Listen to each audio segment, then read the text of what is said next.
Yashasvi Jaiswal 3 ఫార్మాట్లకు suit అయ్యే player. కానీ 24 సంవత్సరాల యశస్వి జైస్వాల్కు సరైన అవకాశాలు రావడం లేదు.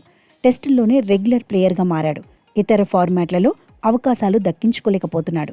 ఆఫ్ఘాన్తో వన్డే సిరీస్ కోసం విరాట్ కోహ్లీ ప్లేస్లో జట్టులోకి వచ్చాడు. 3వ స్థానంలో జైస్వాల్ బరిలో దిగుతాడని అభిమానులు ఎక్స్పెక్ట్ చేశారు.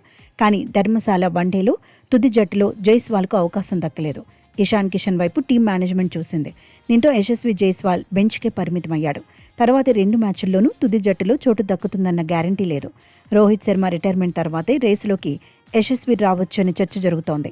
ప్రస్తుతం వన్డే జట్టులో ఓపెనర్లుగా కెప్టెన్ శుభ్మన్ గిల్, రోహిత్ శర్మ ఆడుతున్నారు. వన్డౌన్లోనూ ఎలాగూ కోహ్లీ ఉంటాడు. టాప్ ఆర్డర్లో చోటు కోసం ఇషాన్ కిషన్ సైతం వెయిటింగ్లో ఉన్నాడు. రుతురాజ్ గైక్వాడ్ కూడా చోటు కోసం ఎదురు చూస్తున్నాడు. ఇలాంటి టైంలో యశస్వి జైస్వాల్కు ప్లేస్ దొరకడం కష్టంగానే ఉంది. టీ20లోనూ ఏ యువ ప్లేయర్ రేస్లో లేకుండా పోయాడు. ఇప్పటికే జట్టులో అభిషేక్ శర్మ, సంజు శాంసన్, ఇషాన్ కిషన్, వైభవ్ సూర్యవంశీ ఉన్నారు. ఈ నలుగురిని కాదని యశస్వి జైస్వాల్ను తీసుకునే పరిస్థితి లేదు. అయితే జైస్వాల్ను ఎంతో కాలం పక్కన పెట్టలేరని మాజీలు అంటున్నారు. 3 ఫార్మాట్లు ఆడదగిన ప్లేయర్ అంటున్నారు. తాజాగా ఇదే అంశంపై మాజీ ఓపెనర్ వీరేంద్ర సెహ్వాగ్ స్పందించాడు. ఆల్ ఫార్మాట్ ప్లేయర్కు వన్డేల్లో అవకాశం ఇవ్వాలన్నాడు. సామర్థ్యం ఉన్నప్పటికీ జట్టులో చోటు దక్కడం లేదన్నాడు. ఫ్యూచర్లో 3 ఫార్మాట్లలోనూ బరిలో దిగుతాడని చెప్పుకొచ్చాడు. కెరియర్లో జైస్వాల్ ఇప్పటి వరకు 4 వన్డేలే ఆడిన విషయాన్ని గుర్తు చేశాడు. ఒక సెంచరీ కొట్టిన యువ ప్లేయర్కు మళ్లీ అవకాశాలు రాలేదన్నాడు. ఓపెనింగ్ స్లాట్ ఖాళీగా లేకపోవడమే కారణమన్నాడు.